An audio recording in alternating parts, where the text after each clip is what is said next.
नमस्कार दोस्तों, आपका बहुत बहुत स्वागत है आपके अपने YouTube channel focus on study पर। दोस्तों, आज के वीडियो का टॉपिक है रक्षाबंधन का त्यौहार क्यों मनाते हैं। दोस्तों, रक्षाबंधन का त्यौहार क्यों मनाते हैं, इस त्यौहार को मनाने का क्या उद्देश्य होता है और यह त्यौहार किस तिथि को पड़ता है, अगर ये सब बातें आप जानना चाहते हैं तो बने रहिए हमारे वीडियो के लास्ट तक। और इस वीडियो के माध्यम से आपको रक्षाबंधन की संपूर्ण जानकारी प्राप्त होगी। तो हमें आशा है कि आपको ये वीडियो जरूर पसंद आएगा। तो आइए दोस्तों, देर न करते हुए शुरू करते हैं। भारतीय धर्म संस्कृति के अनुसार रक्षाबंधन का त्यौहार श्रावण मास की पूर्णिमा को मनाया जाता है।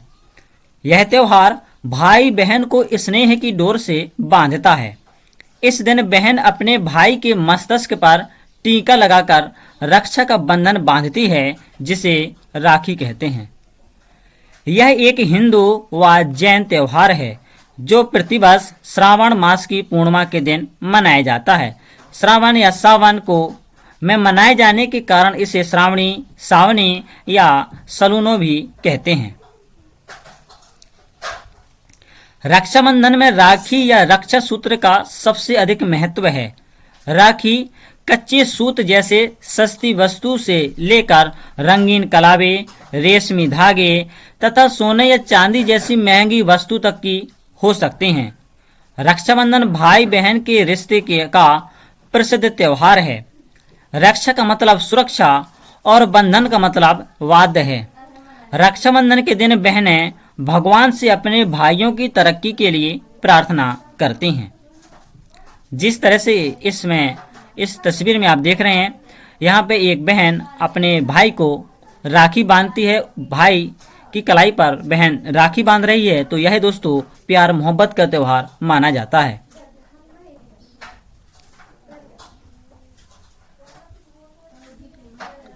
बहनें अपने भाई को राखी बांधती है, परंतु ब्राह्मणों, गुरुओं और परिवार में छोटी लड़कियों द्वारा सम्मानित संबंधियों जैसे पुत्री द्वारा पिता को भी राखी बांधी जाती है। कभी कभी सार्वजनिक रूप से किसी नेता या प्रतिष्ठित व्यक्ति को भी राखी बांधी जाती है।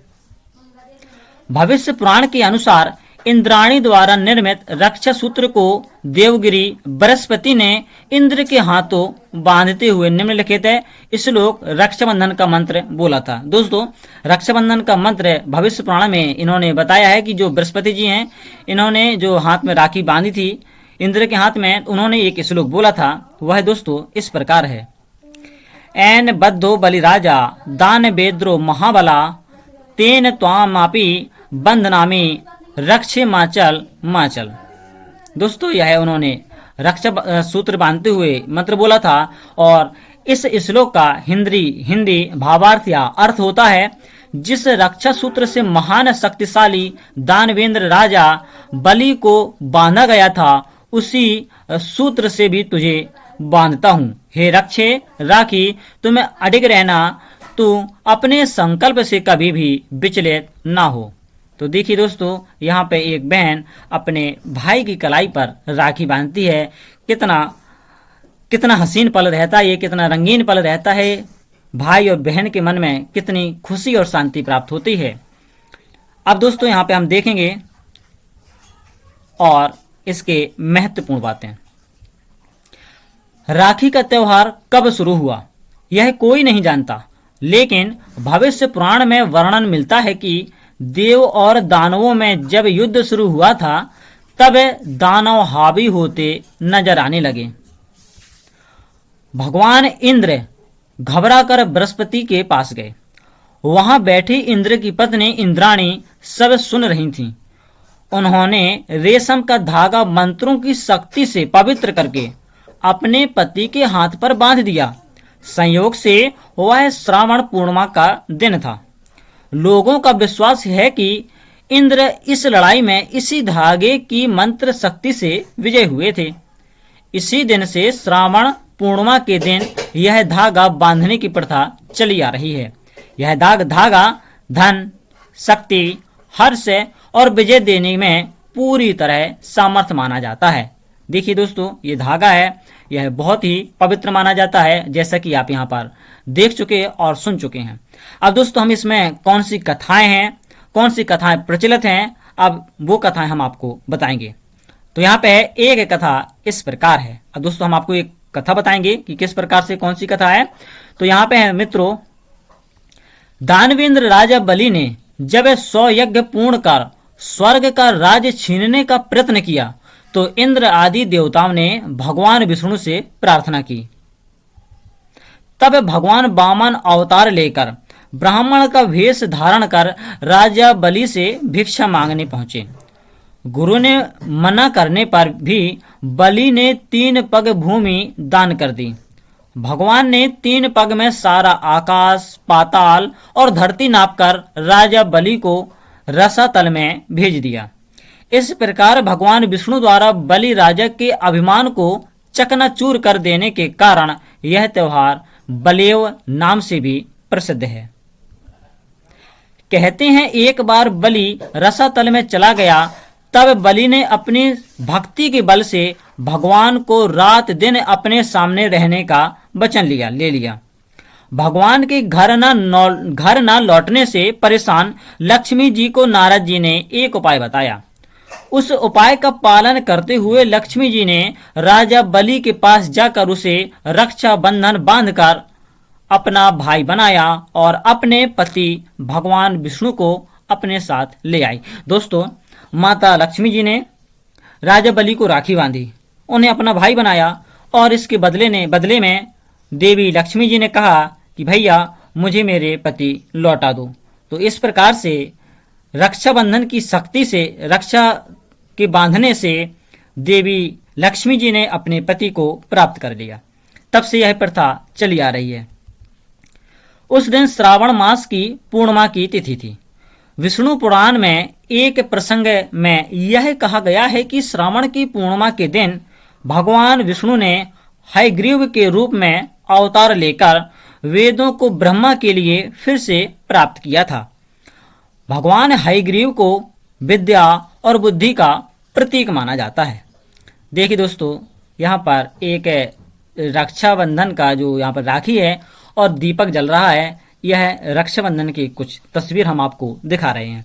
कितना पवित्र त्योहार है ये आप देख सकते हैं। रक्षाबंधन कब है, किस दिन राखी बांधना और बंधवाना शुभ रहेगा? दोस्तों, ये सवाल आपके मन में आता है। यह सवाल एक बार सभी लोगों के मन में आ रहा है। दरअसल इस वर्ष रक्षाबंधन की तिथि को लेकर उलझन की स्थिति बनी हुई है, क्योंकि रक्षाबंधन श्रावण पूर्णिमा के दिन मनाने की परंपरा है और इस बार श्रावण यानी सावन पूर्णिमा 2 दिन है। इनमें पहले दिन भद्रा भी लगा है, जिसमें राखी का त्योहार मनाना अशुभ माना जाता है। ऐसे में ज्योतिषीय मत और धार्मिक विषयों के जानकारों की राय क्या कहती है, किस दिन रक्षाबंधन मनाना शुभ रहेगा? अगर आप भी जानना चाहते हैं तो आइए दोस्तों, थोड़ा और वीडियो देखिए। अब यहाँ पे देखिए 2022 इस वर्ष रक्षाबंधन किस तिथि को है और कब बांधना राखी शुभ रहेगा, कितने समय के लिए राखी बांधना शुभ रहेगा, ये आपको जानकारी हम वीडियो के लास्ट तक देते रहेंगे दोस्तों। तो यहाँ पे है, हिंदू धर्म में रक्षाबंधन के त्योहार को भाई बहन के अटूट प्रेम और रिश्तों का प्रतीक माना जाता है। अब की बार रक्षाबंधन के दिन रवि नामक योग भी पड़ रहा है, जिससे इस दिन का महत्व भी बढ़ गया है। रवि योग को ज्योतिषाचार्य में अशुभ योगों के प्रभावों को नष्ट करने वाला बताया गया है। इस योग में राखी बांधने से रिश्ता को बुरी नजर नहीं लगेगी और रिश्ता और भी गहरा और मजबूत बनेगा। सावन मास की पूर्णिमा को श्रावण पूर्णिमा और कजरी पूनम भी कहा जाता है। बताया जाता है कि राखी को पहले रक्षा सूत्र कहा जाता था, लेकिन मध्यकाल में इसे राखी कहा जाने लगा। रक्षा सूत्र बांधने की परंपरा वैदिक काल से ही रही है। राखी के त्योहार में भद्रा का विशेष ध्यान रखा जाता है, क्योंकि भद्रा काल में राखी नहीं बांधनी चाहिए। दरअसल धार्मिक दृष्टि से भद्र को अशुभ माना गया है, जो किसी भी शुभ कार्य में विघ्न पैदा करती है। अब दोस्तों हम देखेंगे कि भद्रा क्यों अशुभ माना जाता है और कब भद्रा लग गया है, जिसकी वजह से हम उस तिथि या उस समय में राखी ना बांधें। तो यहाँ पे जैसे कि आप तस्वीर में देख रहे हैं, रक्षाबंधन डेट और उसकी मुहूर्त तारीख और उसका मुहूर्त कब है। तो यहाँ पे हम इस वीडियो में ये भी देखेंगे कि राखी का त्योहार कितने समय के लिए होता है या कितना समय के लिए शुभ माना जाएगा। तो यहाँ पे आप देख रहे हैं राखी बांधने का मुहूर्त और समय। सावन मास की शुक्ल पक्ष की पूर्णिमा तिथि 11 अगस्त को सुबह 10:38 से शुरू हो रही है। मित्रों, जो शुक्ल पक्ष है वह पूर्णिमा के 11 अगस्त को सुबह 10:38 पर शुरू हो रही है, जो 12 अगस्त को सुबह 7:06 तक रहेगी। लेकिन सावन पूर्णिमा शुरू होते ही भद्रा भी लग जा रही है, जो 11 अगस्त को रात 8:35 तक रहेगी। दोस्तों आप यहाँ पे देख रहे हैं, बहुत ध्यान से देखना, 12 अगस्त को सुबह 7:06 तक रहेगी। लेकिन सावन पूर्णिमा शुरू होते ही भद्रा भी लग रही है, और दोस्तों भद्रा है 11 अगस्त को 8:35 तक। शास्त्रों का मत है कि भद्रा काल में राखी का त्योहार नहीं मनाना चाहिए। बहुत जरूरी होने पर भद्र पुष्य के समय राखी का त्योहार मना सकते हैं। ऐसे में अगले दिन यानी 12 जुलाई को भद्रा भी नहीं रहेगा। यह उदय तिथि के अनुसार पूरे दिन पूर्णिमा तिथि का मान रहेगा, इसलिए 12 जुलाई को राखी का त्योहार माना सभी के लिए शुभ रहेगा। तो मित्रों 12 जुलाई को जो त्योहार मनाया जाना चाहिए वह ये त्योहार सही मुहूर्त में मनेगा। आप यहाँ पे दोस्तों अच्छे से देख लें और इस पॉइंट को जरूर देख लें कि हमें कब त्योहार इसको मनाना चाहिए, कब इसमें राखी नहीं बांधनी चाहिए। ये चावल, तिलक और रक्षा सूत्र, दोस्तों मुझे बहुत अच्छा लगता है ये त्योहार। अब दोस्तों हम देखेंगे कि राखी बांधने की क्या विधि होती है, किस तरह से हमें राखी बांधनी और बंधवानी चाहिए। तो यहाँ पे आप देख रहे हैं राखी बांधने की शास्त्रीय विधि, हमें किस तरह से राखी बंधवानी चाहिए। यहाँ पे हम देखेंगे राखी बंधवाने के लिए भाई को हमेशा पूर्व दिशा और बहन को पश्चिम दिशा की ओर मुख करना चाहिए। मित्रों भाई को पूर्व दिशा की ओर और बहन को पश्चिम दिशा की ओर मुख करना चाहिए। ऐसा करने से आपकी राखी को देवताओं का भी आशीर्वाद प्राप्त होगा। राखी बंधवाते समय भाइयों को सिर पर रुमाल या कोई स्वच्छ वस्त्र का होना जरूरी है। मित्रों जब भी आप राखी बंधवाएं तो आपके अपने सर पर कुछ ना कुछ वस्त्र रखना चाहिए और वह वस्त्र स्वच्छ और साफ होना चाहिए। बहन भाई की दाहिने हाथ की कलाई पर राखी बांधें और फिर चंदन व रोली का तिलक लगाएं। तिलक लगाने के बाद अक्षत लगाएं और आशीर्वाद के रूप में भाई के ऊपर कुछ अक्षत छींटे भी दें। इसके बाद दीपक की आरती उतार कर बहन और भाई एक दूसरे को मिठाई खिलाकर मुंह मीठा कराएं। भाई वस्त्र, आभूषण, धन या कुछ उपहार देकर बहन को खुशी जीवन की कामना करें। दोस्तों बहन की खुशी जीवन की कामना करें। इस तरह से हमें राखी बांधने का शास्त्रीय विधि का ज्ञान हुआ है। अब मित्रों आप ये भी सोच रहे हो कि जब राखी बांधते हो तो उसमें किस मंत्र का उच्चारण करना चाहिए, कौन से ऐसे मंत्र हैं जिन्हें बोलने से हमारी राखी बांधने का सही मार्गदर्शक हो, हम राखी बांधे तो उससे भगवान का भी आशीर्वाद प्राप्त हो। तो वह कौन से मंत्र हैं? तो मित्रों हम आपके लिए कुछ मंत्र भी यहाँ पे लेकर आए हैं। यहाँ पे देखिए आप, रक्षाबंधन राखी बांधने का मंत्र। दोस्तों मित्रों आपको इस मंत्र का या बहन को इस मंत्र का, मेरी बहनों इस मंत्र का उच्चारण करके ही आप अपने भाइयों की कलाई पर राखी बांधें।